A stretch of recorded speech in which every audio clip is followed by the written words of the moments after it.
5, 4, 3, 2, 1, start.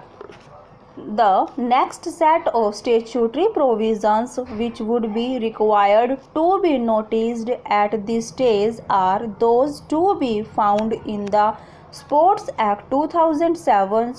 The preamble to the Sports Act 2007 makes it clear that it has been enacted to provide access to the largest number of listeners and viewers on a free-to-air basis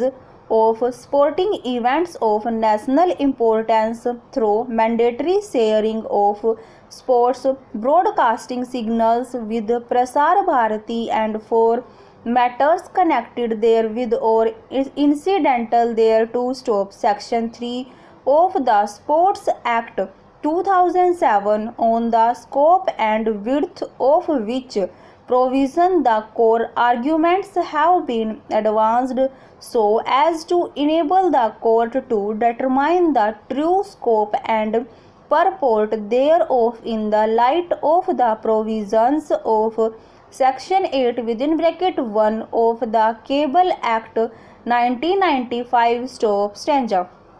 It can be noticed that under Section 3 of the Sports Act 2007, no contention rights owner or holder and no television or radio broadcasting service provider can carry a live television broadcast on any cable or DTH network or radio commentary broadcast in India of sporting events of national importance unless it simultaneously shares the live broadcasting signal without its advertisements with the Prasar Bharati to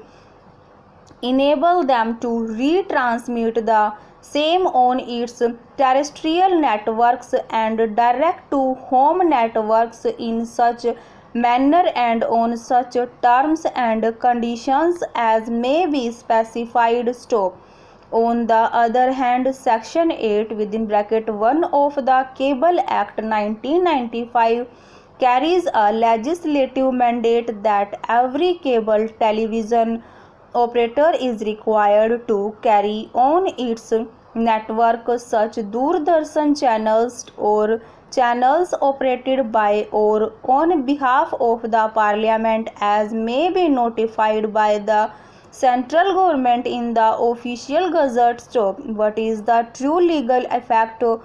emerging from a joint operation of the two provisions noticed above is the moot question. A narration, though very briefly, of the arguments advanced may have been made.